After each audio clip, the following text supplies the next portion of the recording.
للہ ما فی السماوات وما فی الارض وَإِن تُبْدُوا مَا فِي أَنفُسِكُمْ۔ السلام علیکم ورحمۃ اللہ وبرکاتہ۔ ناظرین کرام، آج کی اس ویڈیو میں ہم قرآن مجید کی ایک نہایت عظیم اور بابرکت آیات کی تلاوت سنیں گے جو سورۃ البقرہ کے آخری رکوع پر مشتمل ہے۔ یہ وہ آیات ہیں جن کے بارے میں نبی کریم صلی اللہ علیہ وسلم نے بڑی فضیلت بیان فرمائی ہے اور امت مسلمہ کو ان کی تلاوت کی ترغیب دی۔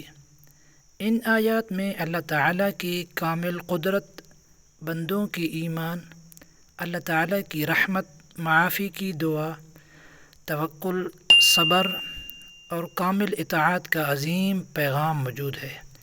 یہی وجہ ہے کہ ان آیات کو قرآن کریم کی عظیم ترین آیات میں شمار کیا جاتا ہے، اور ہر مسلمان کو چاہیے کہ ان کی تلاوت کرے، ان کے معنی کو سمجھے، اپنی زندگی میں ان پر عمل کرنے کی کوشش کرے۔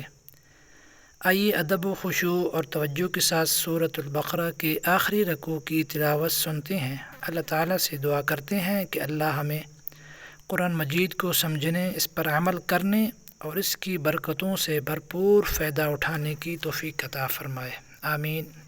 اعوذ باللہ من الشیطان الرجیم، بسم اللہ الرحمن الرحیم۔ للہ ما فی السماوات وما فی الارض وَإِن تُبْدُوا مَا فِي أَنفُسِكُمْ أَوْ تُخْفُوهُ يُحَاسِبْكُم بِهِ اللَّهُ فَيَغْفِرُ لِمَن يَشَاءُ وَيُعَذِّبُ مَن يَشَاءُ وَاللَّهُ عَلَى كُلِّ شَيْءٍ قَدِيرٌ۔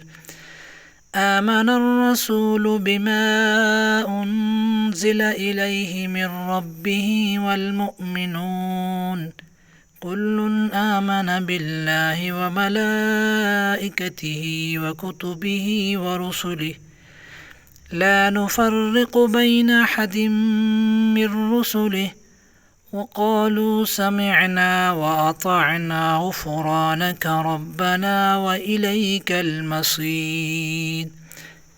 لا يكلف الله نفسا إلا وسعها لها ما كسبت وعليها ما اكتسبت ربنا لا تؤاخذنا إن نسينا أو أخطأنا ربنا ولا تحمل علينا إصرا كما حملته على الذين من قبلنا ربنا ولا تحملنا ما لا طاقة لنا به واعف عنا واغفر لنا وارحمنا أنت مولانا فانصرنا على القوم الكافرين۔